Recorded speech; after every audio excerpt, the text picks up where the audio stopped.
Hi everyone, welcome back again to one of our Conversatorias. My name is Evelyn Vallejo and I'm the Protection, Gender and Inclusion Senior Officer for Americas region. So I'm very glad to welcome you to this amazing session we have for you today. The aim today is to speak with four amazing women who are women leaders who drives the power of youth. Before giving the word to my colleagues, I want to tell you a bit of information of what we are doing this.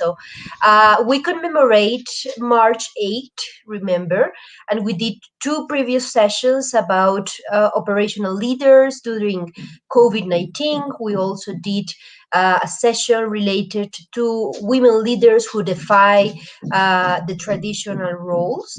This is our third Conversatoria. And today we bring you a very important profile we often are pushing forward because the power of youth is something we always want to push as part of the movement of the Red Cross and Red Crescent.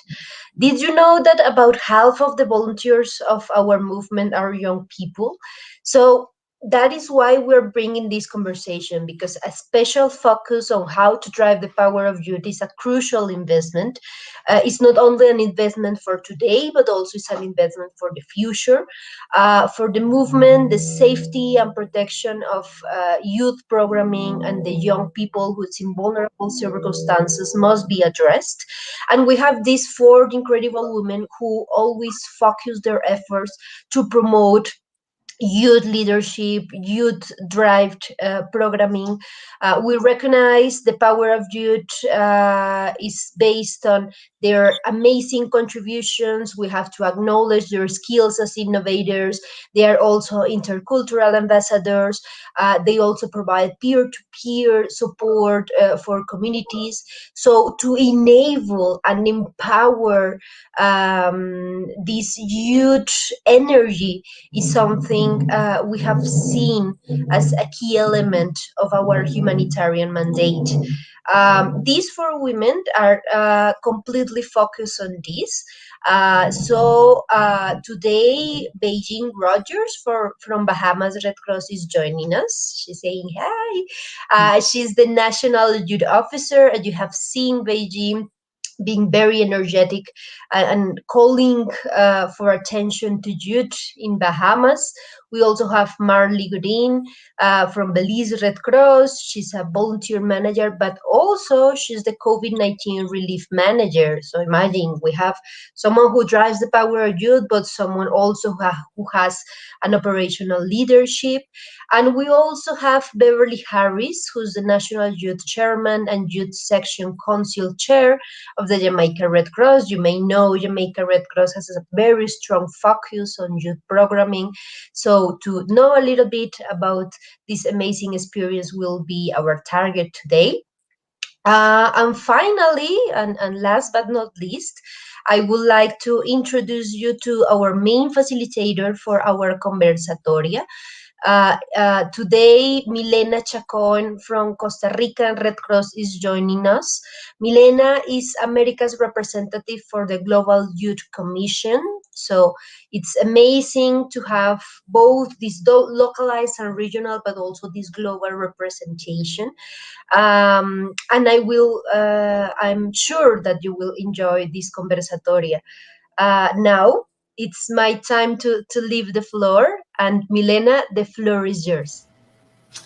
Thank you so much, Evelyn. Hi, everyone. I hope all of you feel the same thing that I'm feeling right now. I think that it's very, very exciting to be here and share this female and women power, not matter the distance. I think the virtual spaces give us this opportunity to exchange and to talk each other in this intimacy conversation between women talking with women. And we hope that every one of you that are right now hearing us enjoy this as much as we are doing.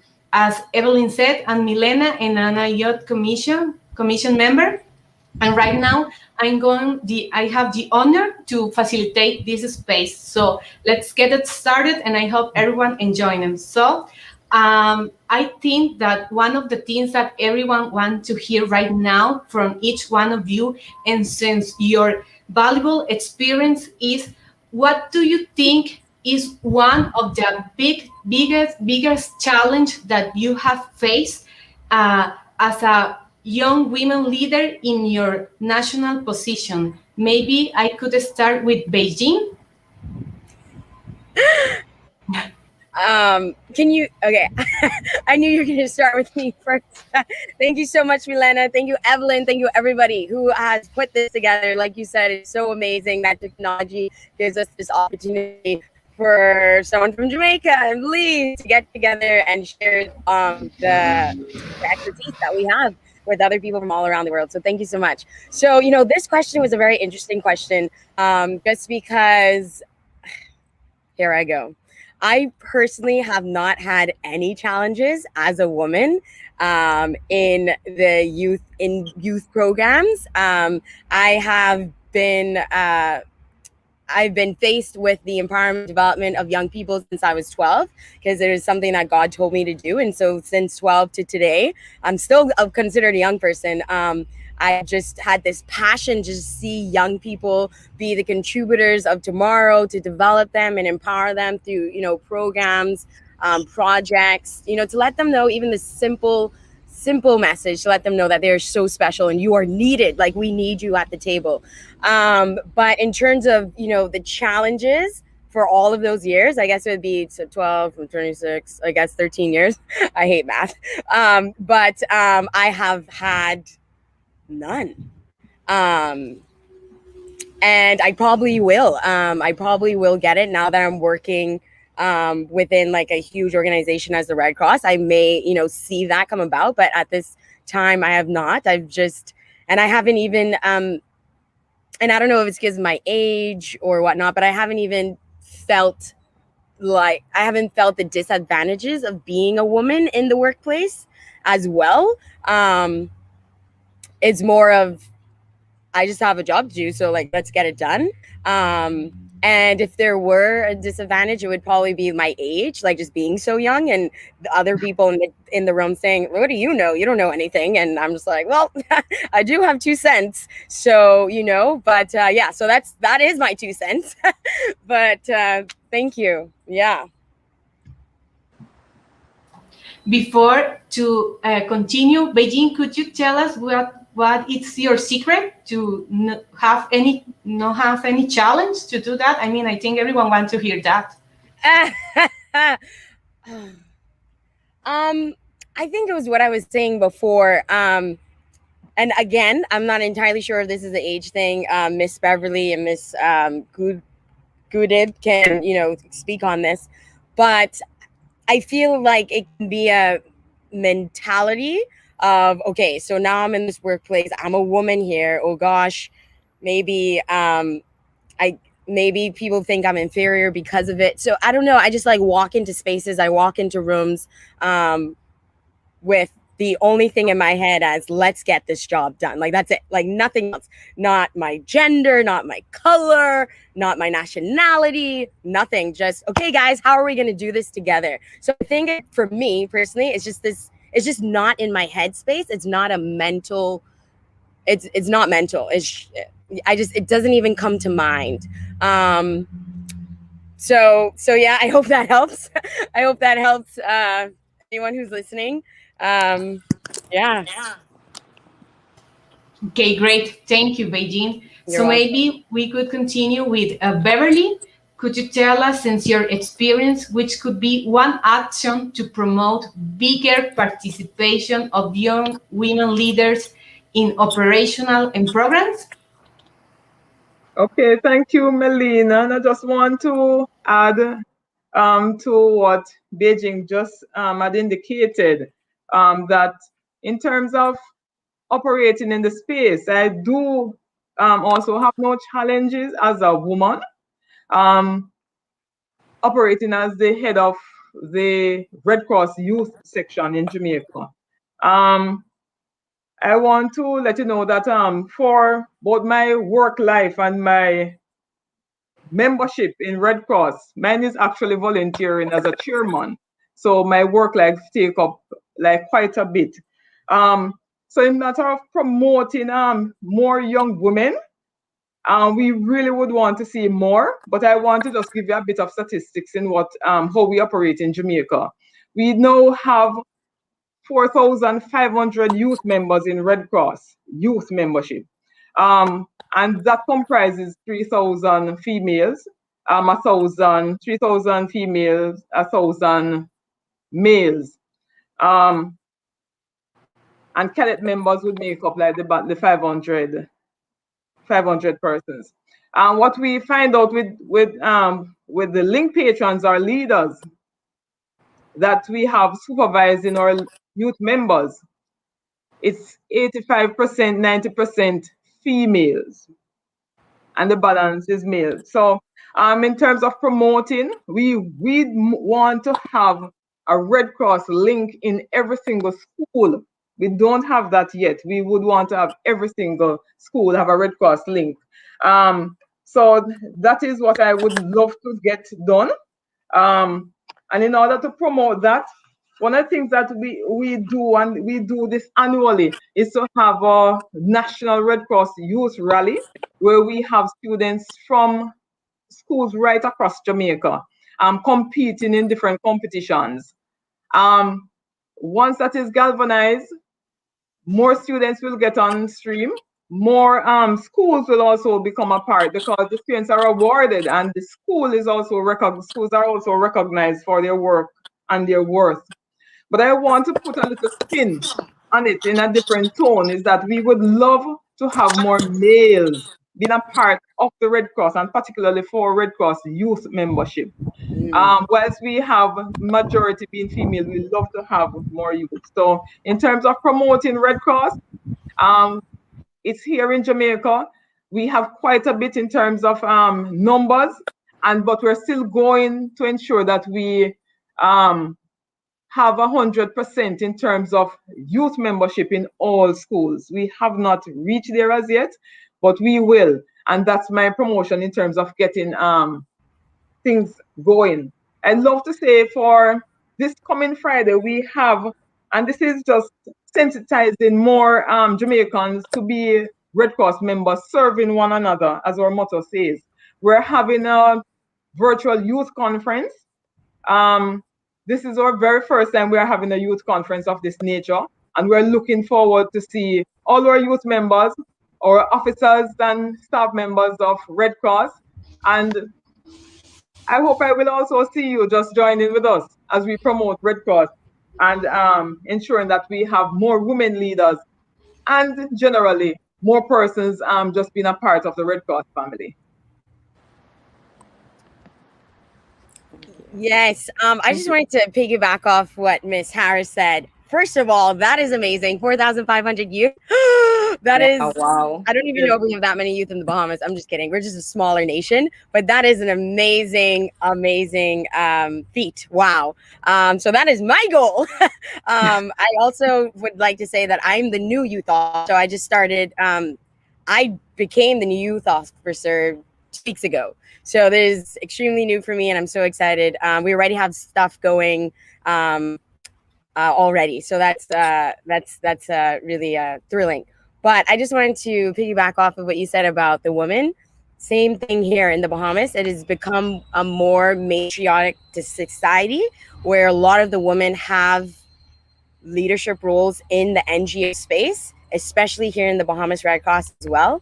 And what we are lacking are the male presence, especially in leadership roles and volunteering. And so more of our discussions within the youth and volunteer department is how can we then promote more males to become volunteers and take positions of leadership and decision making and whatnot. So I agree with you, and thank you, Ms. Harris. That's very interesting that in Bahamas and Jamaica, women want to participate, want to lead, and want to take action in community and social problems. I think that's very, very interesting. But we have also here Marley from from Belize. Belize. I'm sorry, from Belize. So maybe she could tell us how is the situation here in Central America. Okay, well, first of all, I would like to say thank you for inviting me to this space. I feel very honored to be a part of this conversation. So, I am currently the project manager for the COVID-19 relief, and I'm also the volunteer manager in Belize. And starting off, it was a bit of a challenge. I've only been working with the National Society for a little over 3 years, and I have just recently acquired the position of volunteer management. So when I started that, I would say it's a very challenging role.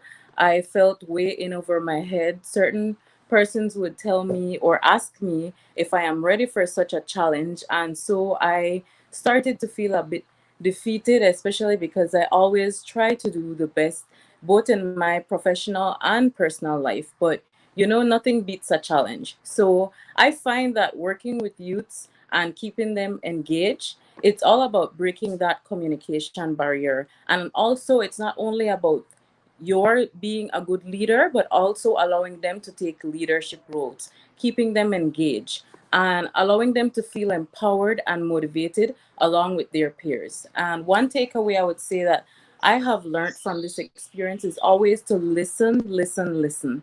Accept feedback from the volunteers. It's more of a two-way relationship than a dictatorship. And always provide a safe space for volunteers to become a part of the decision making processes, especially the decisions that will directly impact their life. So in Belize, we have about 400 volunteers. Way to go, Jamaica, you win. But we're definitely trying to work harder to gain more volunteers into our organizations. But I must say, the few that we have, they have been very active. They participate in all of our activities. As we speak, we have volunteers out supporting the Ministry of Health and Wellness at the various vaccine sites. So we have a very high presence in the community, and I would hope that we continue to get support from the Federation in Belize. But so far, things have been going well. So I feel very comfortable and confident that we will continue to improve our leadership in Belize. Okay, great. A secret, there is a secret. I'm a psychologist, so I love stories. And I think that this is um, a secure conversation, like a coffee or with a tea. I think we could tell stories between us and from the people that is hear us. So maybe I would like that each one of you tell us a story that reflects maybe these challenges or these achievements, or maybe something that you feel proud and honored to obtain this change that you said, yeah, we impact someone, or I feel good with this story. So maybe we could start with Beverly, one story from Jamaica.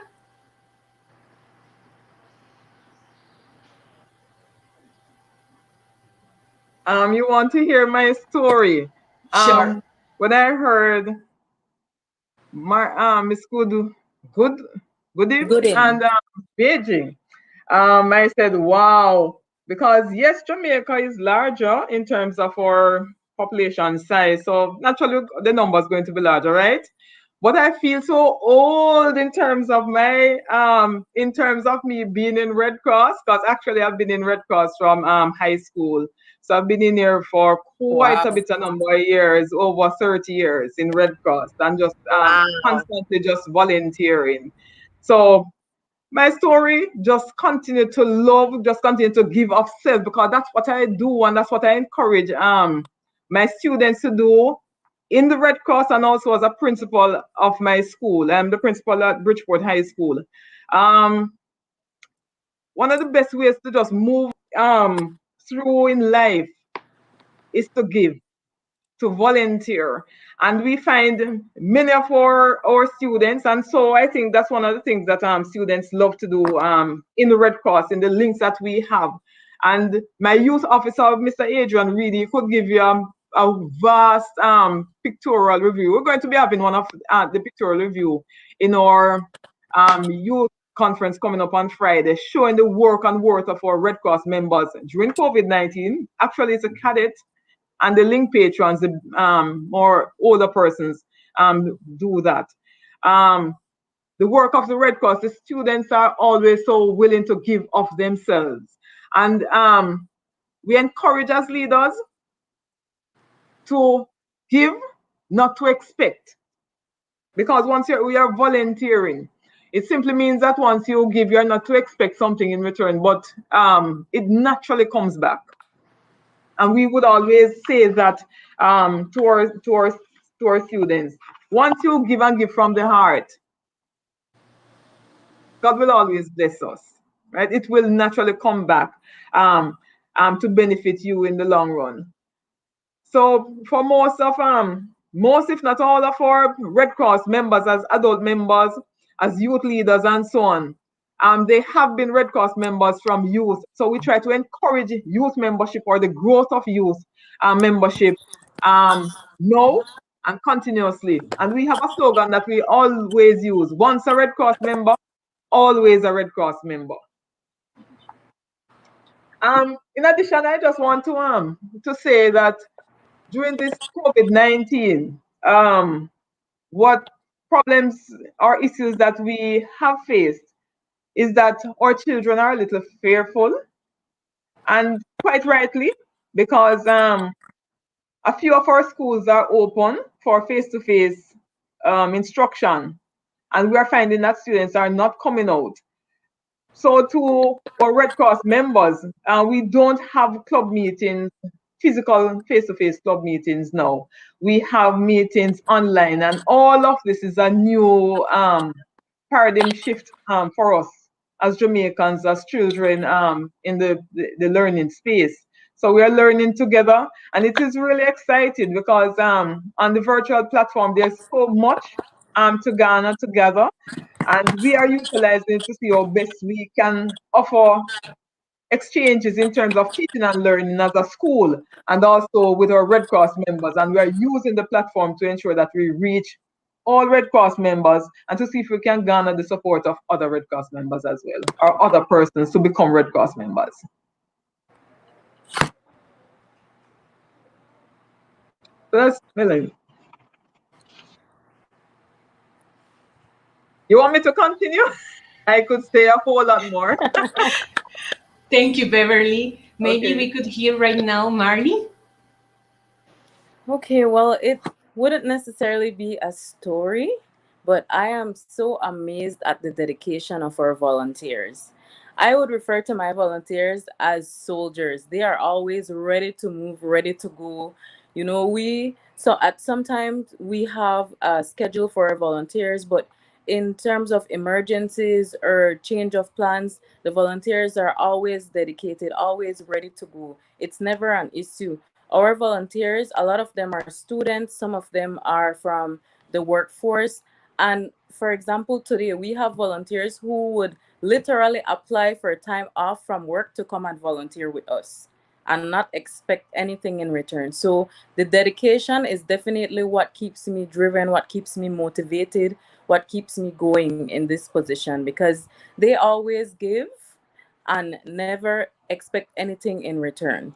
So I hope that they can keep up the momentum, stay motivated. And as a leader, it is my job to keep the volunteers motivated. So I always try to do my best to keep them engaged, to always show them that we value them. It's important to show the volunteers their worth and that they are highly valued, because it's very important for us to keep the volunteers, especially those who have very good skills and competencies that can reach out to the most vulnerable persons in our communities.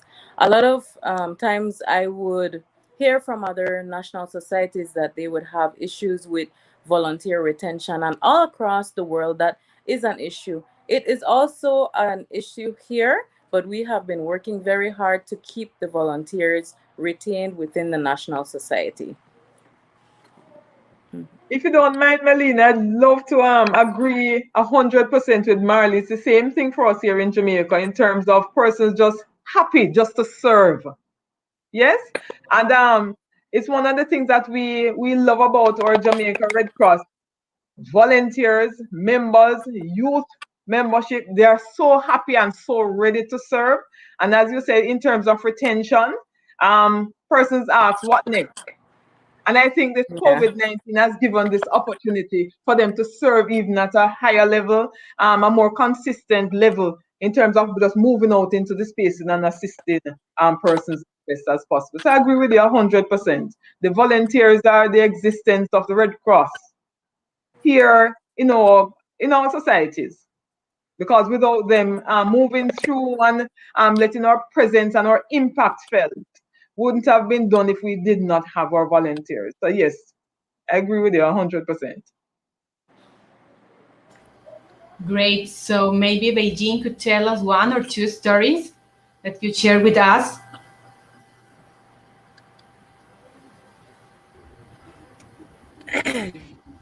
Yes, of course, it'd be my pleasure. So, like I mentioned, I started with the Red Cross 3 months ago, and then I was just received the position of National Youth Officer 2 weeks ago. So I am a baby here at the Bahamas Red Cross and the Red Cross entirely.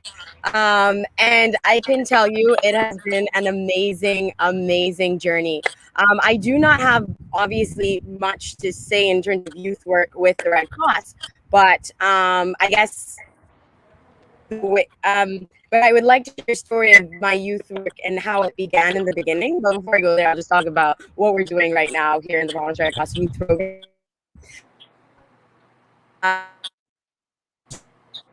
Delicate, and it was approved by the board. And I said, in order for things to get done, we have to have targets. What is our targets? What are our causes? What do we want to see developed in the young people of our nation? And so we chose our 4 targets, and I said, okay, everything we do, project, program, event, whatever it is, goes in accordance to one of those targets, so that we know that we're on point, so we're not like trying to solve every problem that young people have in the Bahamas.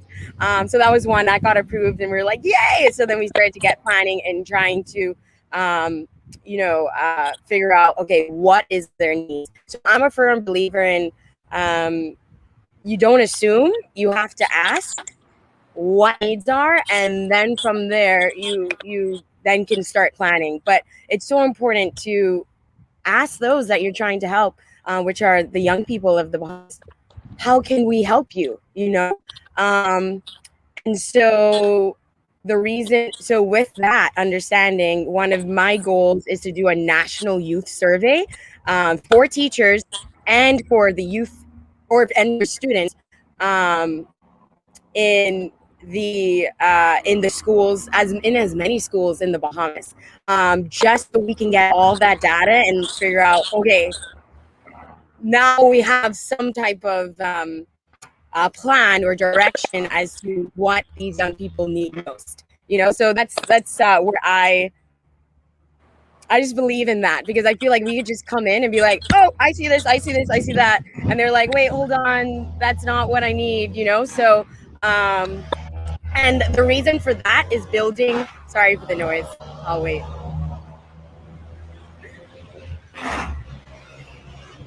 Is that a motorcycle? Okay, so the reason for that is to build relationship. And for me, I always say, one of my quotes growing up, relationship is the thing that creates change. So when we build these relationships with our young people in these communities, that then builds this trust. And with this trust comes, oh my gosh, Miss Beijing, well, I don't want them calling me Miss Beijing, but Beijing, Beijing wants to be a part of her team. Beijing thinks that I'm good enough to lead this project. Or, it builds this trust and relationship, which then leads to empowerment. And these children, and that's the goal, to empower them to, start these projects and be a part of the decision-making themselves. Because again, we're leaving them behind. So, I like to call young people, they're our legacy. So what we pour into them it stays with them. And so I could go all over the place. I love this. I love this conversation, you guys. We're doing so great. But in terms of Bahamas Red Cross, so school program in the process because of COVID messed everything up, and unfortunately, I just wasn't able to get all the information that I needed from the last youth officer. So I'm kind of just starting from ground zero, which I'm totally fine with. So I'm just picking up the pieces, you know, connecting with all the patrons that already have existing Red Crosses, and I'm in communication with them, and we're just basically starting from ground zero, which is trying to get schools registered, trying to get the new patrons and the new students. And so for the Bahamas Red Cross Youth Program, the date for us to launch the school program um, is fall 2021. So right now we're just doing all the legwork that needs to be done. So Miss Jamaica, we are behind you, but we may be giving you some competition in the future. I'm just kidding. It's not a competition. We're all working together. But I definitely would love to speak to you, Ms. Harris, about, and you, Belize. Well, Belize about retention, volunteer retention, and Ms. Harris about just your youth program in a whole. But anyways, No problem. yes, thank you. So that, and then this week is Adolescent Health Week, and so we have different activities happening this week, virtually and in person. So it's like a hybrid, just to get some things off the ground coming from the youth department to the Bahamian people. Or Bahamian young people. So that's been exciting to see, you know, young people come out and get fit, because the Bahamas has one of the is one of the most obese nations in the world, which is like by capita, which is really bad. And so that is actually one of our targets, health and wellness. And then May is Mental Health Month, and that also goes into the health and wellness target. So we are going to create a slew of events for that month for the young people to engage in.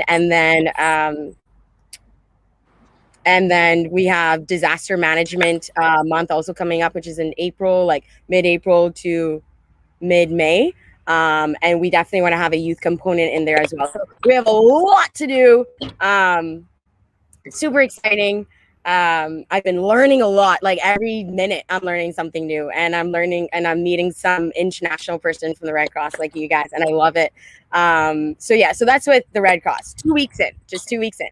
But we already got a lot of things started, which I'm excited about. So in terms of my story with, you know, my work, you can mention at 12 because God told me eventually to youth, and after that I was like, okay, I could start an organization, a nonprofit organization. And I was like, I didn't really knew what that meant, but I was like, I don't see anything else that I can do, so why don't I do that? And then I decided to call it IoT. It's our turn. So it's our turn as the young people to step up to the plate and start creating positive change in our society.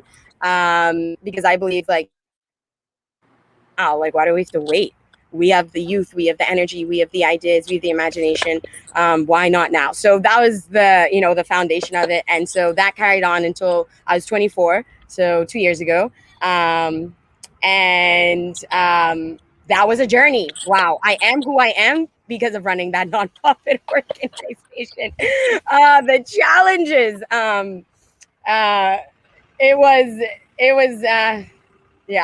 it was a lot. And because we were youth led, so there were no adults. The only adults were those on board. So we would access them for, legal things, or can we do a protest in the middle of the square? And, they let's talk to the police and, whatnot. So the only, for the board, but it was a youth led. So me, the young people, my friends, and we just carried everything out. So, and to me, like, that was like the epitome of empowerment, and inspiring other young people. The message was to inspire other young people to see us as an org and move as an org, to believe in themselves and be like, whoa, like, look at those young people. That doesn't mean I have to wait. If I see a problem in my community, like, allow me to do something about it. And that was the point. They didn't even have to join us. It was just to give them this message of, go, you see a problem, fix it, and then if they had, idea, then we would bring them in, and then we give them like the resources, tools and like execution plan to help them, get it started. So that's me there. And then throughout all of those years as well, I also, was like a camp counselor, a short-term mission vacation. I was school director, so I went to like plenty countries, impoverished children, did programs there. Um, oh, Hurricane Dorian. So here's another story. So wait, I've been talking so much. Oh my gosh, allow me to stop. Somebody else. No, thank you, thank you. Really, I'm really excited because I mean we have a tough year, very hard teams, and it's very motivated to hear each one of you talking about hope and good energy, and to express that people is doing things in each country and young people is doing great things. So last question that is very important, and I would like to hear Marley to answer that first one. If I am a young woman that right now is hearing you, maybe I could think, oh my God, they are so great. How they do to feel and to do these things so power and so secure. Which would be your key message for these women that hear us right now and would like someday to have a leader position? So Marley? Okay, to anyone listening right now, I'd like to say that being a part of this movement means selflessly giving your time, energy, and also safety at times to those in need. And today, our youths are using their skills and knowledge to combat the effects of COVID, natural disasters, health issues, and violence, among other things. And as the day goes on, sometimes you think that there is no end to this madness. It's just like one thing to the next. It's always some natural disasters, some emergency. But we have dynamic young people who are leading by example and showing us that now is the time to join hands together all across the world and help each other. And for me, it is very rewarding to see the volunteers that you mentor grow as they prepare for the real world, unsheltered from their parents, becoming young adults and managing so well. So my key message to women listening is that empowered women empower women. That is my favorite quote. And I would say take the challenge. It's a very rewarding role to be a woman leader in your community. We need women who are very strong and passionate about what they are doing, who have discipline, and it's very fulfilling to be a role model in your community and within the Red Cross. It being a very small but vital part of the change that we so strongly need in this world. So I would say to any woman listening, go for it. It's very rewarding, and you will not regret being a part of such a dynamic organization like the Red Cross. So women empower women. Marley, thank you so much. Beverly, which could be your key message? And mine would be, and I'm just using the slogan from the Red Cross Youth, be the change. And actually be the change as individuals or leading either in a small segment as a school, link patron at your school, either within your church or community Red Cross group, whatever you're doing as women, be the change. And for me, the change is that you have to be that exemplary leader, that trend setter. And the Jamaica proverb that says, practice what you preach, which simply means you want something to happen this way, you need to do. Not only say, but do. Because many times, my profession is also in teaching. Many times, some teachers teach in terms of content,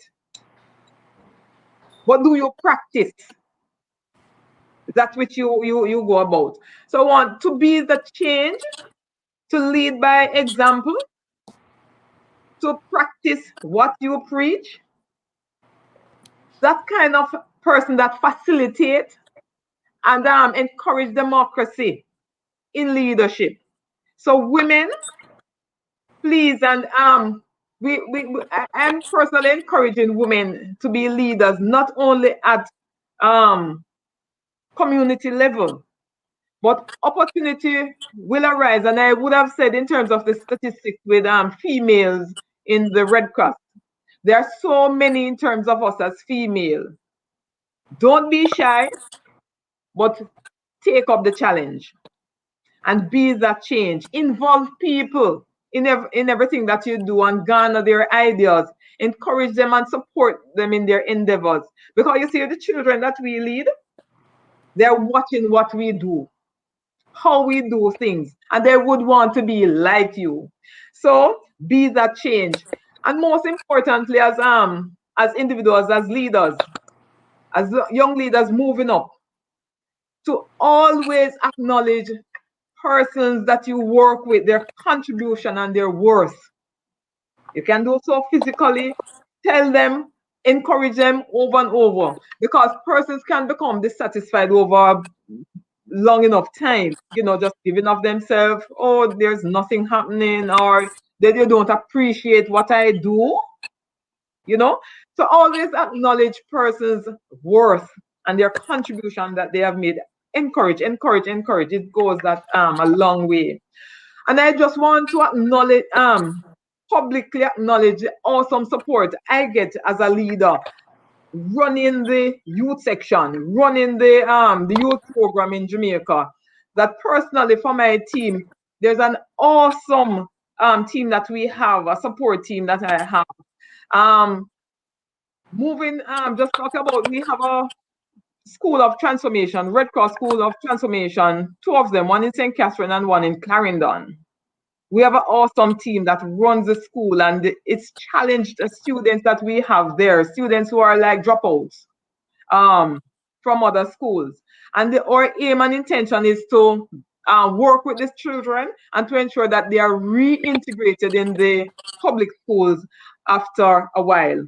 So I just want to thank those persons who work with the school, to thank our President Hope Monroe, past presidents, executive and central committee members, Director General and our Deputy Yvonne Clark, and Law, you, our HQ and branch members, staff, and Red Cross volunteers, and the youth section council members, or link patrons. These are persons that continue to allow my job as a youth leader to be much more easier. My youth officer, and the children on the whole, because without them doing, you cannot say that we would have achieved. And I'm making an analogy with my school, as a principal at my school. If my students do not perform, your school is not a success. So our children, so just acknowledge, so be that change. So I am imploring all leaders, all women, to be that change and then ensure that whatever you do is something that others will always want to emulate and to follow and would want to say, I want to be like you. All right? So finally, Beijing, your key message for all of us. Well done. So inspiring, Ms. Harrison, Ms. Goodib. Love it. So I have 4. Number 1 is to not be afraid to speak up with your ideas. No idea is too far-fetched. Trust me, I know. I've done it. Bring it to the table. Bring it to the table. NO means next opportunity. It does not mean no.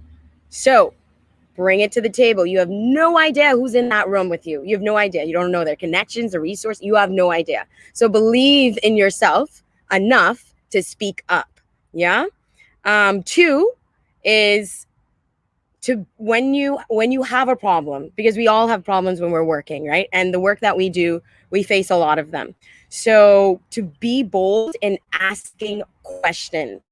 Which is a huge one for me, because I grew up like in the high school system. Like I never rose my hand. I was just so like nervous and cared what the other children felt, because I felt like I was dumb or, not smart enough like everyone else. And I just never rose my hand. But now I do not care. I ask all the questions, and I rather talk to you blue in the eye until I get my results than to do something wrong. Right? So ask your questions, ask for help. And what I think that really helped as well is find somebody in your national society who can kind of like be your mentor, or like not even like a mentor, but just somebody who you always go to talk to about procedures, protocols, whatever your problem is, who you just feel comfortable enough to, share your problem.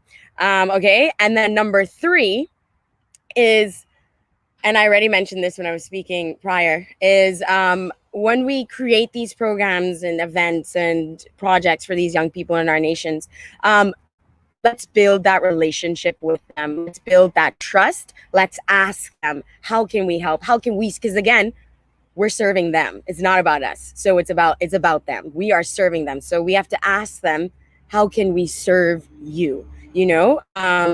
So yeah. And then the fourth one is, and this is to all the young women leaders, right? Miss Beverly and Miss Goodib, paying attention? Just kidding. But it's to all of us. And it is, don't give up on what we're doing. This is for myself as well. We can't give up for what we're doing because we have the most important job at the Red Cross. And I would insert, like, just kidding, but I'm actually not kidding at all. So sorry to all the other Red Cross departments. But we have the most important job at the Red Cross because we are shaping the minds and touching the hearts of the youngest humans in society. And they take over when we're dead and gone. So those are my 4 tidbits. Hope that helped. Thank you. So I just like to close this moderation with my favorite messages from you. First of all, Marley said, allow women to feel empowered. And I think that's very important. Women need to feel that and do it. Second, as Beijing said, relationship with young people create change. And finally, Beverly, which is a complete teacher, thank you so much. Today was an honor to hear you. Give, not to expect. And when we became a Red Cross member, we are always a Red Cross member. Thank you so much for all of you. And Evelyn, you got the floor to ending this amazing Conversatoria. Wow. All my applause to you. Thank you so much. It was amazing. Yay! It was amazing to hear you and to be inspired and also driven by the power you influence through the activities you are doing. I also want to make some remarks because I think you have doing a lot of very good insights even for us as a movement to build on future programming for volunteers and youth. Definitely, I really love the approach of working with young people and working with youth in order to be engaged and have sensitive programming in relation to youth. Sometimes we tend to be very adult centric. Like I tend to think that I know everything, that I have well experience, but I always like to bring this to the table. This quote of nothing about us without us. I mean, nothing about youth without the youth, nothing about the people without the people we want to serve. And that's what brings us to the second one is we have to think through how we are approaching to our communities, but also how we are enhancing the capacities of our volunteers to do so and being change leaders and because after all we are just facilitators of processes that the communities and the youth leaders need to push and need to promote. For me, it's very inspiring to see that through the youth programming, you are providing a safe place for children to be prevented to face the risk they might be experiencing in their communities, but also we can say that even mitigating the effects of these risks. We know that we serve in high vulnerable communities, and for example, the schools of transformation have been an amazing opportunity to provide a safe space for youth to not be engaged in gangs and also in interpersonal violence or to engage in other situations of risk. But in the other side, to promote youth with the school-based programming, I think has been a milestone to see the link between basic rights as health and education linked to social development as you are doing. So just wanted to highlight, please more meant to youth programming, and of course more leader women in these roles. It's something we want to promote. As you can see, we're posting some of the comments you are receiving.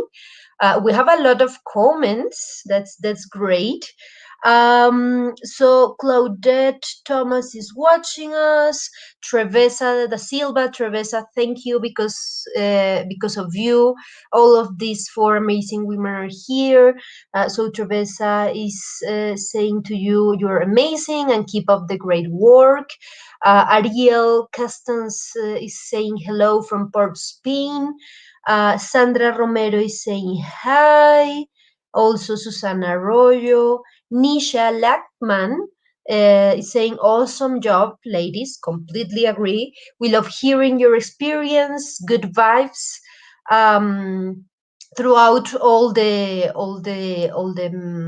conversatoria. They have been agreeing with Miss Harris, with also with Beijing. Uh, Thor is saying, great to see my Caribbean sisters. Agree completely. I'm not Caribbean and I feel like a Caribbean sister. You know, Milena agrees. It's amazing your vibes. I always miss to go to the Caribbean. Nisha says, Marley, you are fully capable. Don't let any doubts stop you. Completely agree. Marley, you're amazing. You're inspiring. Keisha Sandy, hey Keisha, is telling you great job, leaders. Diana Medina is telling us collect, analyze, and act, taking into consideration feedback is key to increase the impact. Completely agree. To have a community engagement and accountability approach is key. Pablo Rojas is telling you, Milena, he's very proud of you. So there's a lot of good energy here. Major Jewel is telling us, I think sometimes youth leaders have no energy, and that's what the youth energized youth leader. Well, you are showing us a lot of energy. Now I'm energized. Hopefully, this will encourage a lot of youth programming leaders. Jasmine is telling us, as you were saying, Beijing, it's key to focus on the youth. They are our future leaders. Completely agree. Cecile loves your energy, Beijing, and everyone it's so happy. Also, Adrian from Jamaica is joining us, Beverly. So keep up the excellent work, ladies.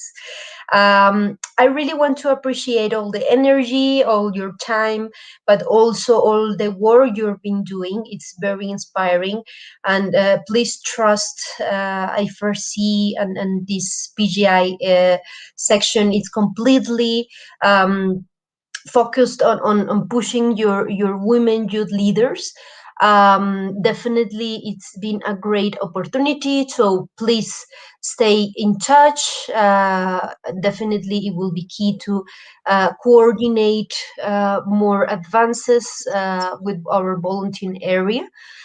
So with this, I want to finish the conversatoria of today without forgetting the invitation for next conversatoria. So our next conversatoria is on the Wednesday 24, and we are going to talk with women leaders who promote inclusion.